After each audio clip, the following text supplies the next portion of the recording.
वक्रतुंड महाकाय सूर्यकोटिसमप्रभ निर्विघ्नं कुरु मे देव सर्वकार्येषु सर्वदा।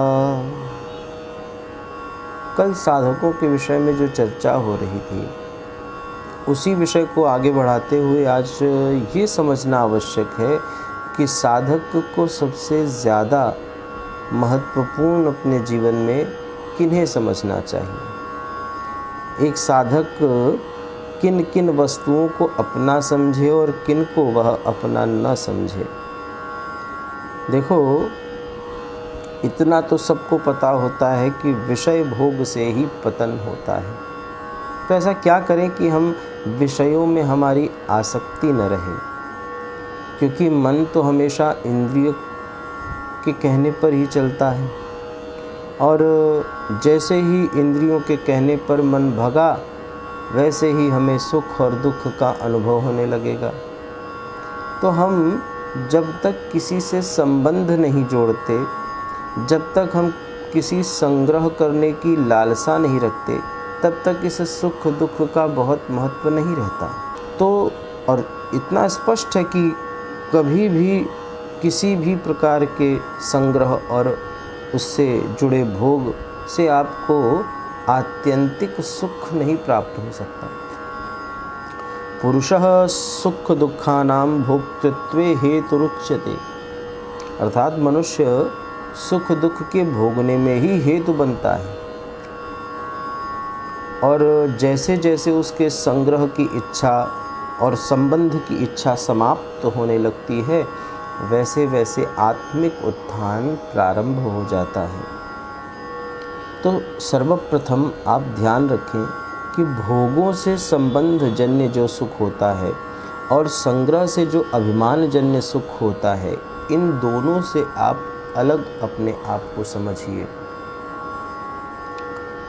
क्योंकि जैसे ही आपने सुख को अपना समझा और जैसे ही संग्रहित वस्तु को अपना समझा, आप जैसे ही उसके साथ संबंध बनाओगे आपके अंदर सुख और दुख प्रवेश करना प्रारंभ कर देगा और आप पराधीन हो जाओगे।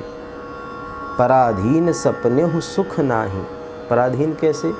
जो वस्तु आपकी हमेशा हो नहीं सकती उसे आप अपना मानकर बैठे रहना, तो अपने अधीन नहीं रहोगे, उस वस्तु के अधीन हो जाओगे। तो जैसे ही आप पराधीन हो गए, आप कहाँ आपको सुख प्राप्त होगा? जब कोई व्यक्ति अपने अधीन होता है, स्व में प्रतिष्ठित होता है, तब तो उसे सुख की प्राप्ति होगी। तो साधक कभी भी किसी भी वस्तु पदार्थ अथवा किसी भी संबंध के अधीन न हो, सेवक भाव रखे, उसका उपयोग करे, उपभोग न करे। एक बार एक स्त्री ने प्रश्न किया था हमसे कि अरे महाराज जी, अगर हम पुरुष न होते तो ज़्यादा अच्छा होता। वो घरेलू गृहिणी थी तो उसको पैसों का अभाव होता, तो उसका यह विचार था कि अगर हम पुरुष होते तो बाहर घूमते, खूब कमाते। मैंने पूछा भी उससे कि क्या कारण है, तो उन्होंने कहा कि महाराज जी, हम पुरुष होते तो बाहर आराम से पैसा कमाने में सक्षम रहते। तो हमने कहा कि तुम फिर स्वतंत्र कैसे हुए? उसका ये विचार था कि पुरुष होते तो स्वतंत्र होते। तो स्वतंत्र कैसे हुई भाई आप?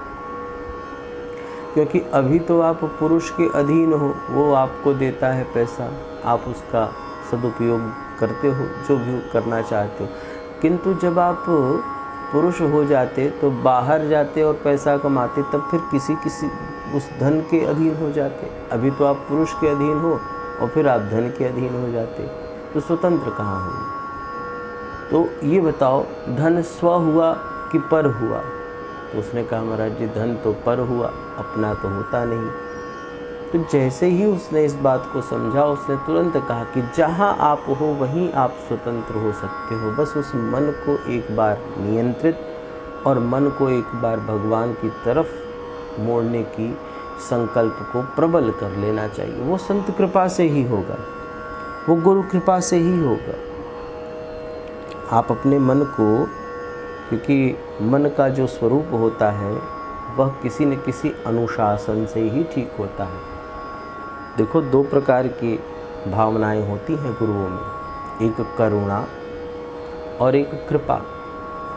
करुणा में तो आपकी ढिलाई भी हो सकती है, किंतु कृपा में आपको अनुशासित भी किया जाता है।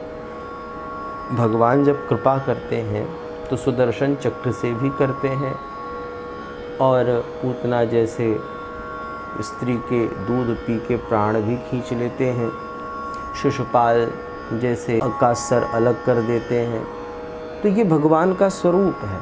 कृपा जो होती है वो अनुशासनात्मक होती है, किंतु करुणा जो होती है वो दयापरक होती है।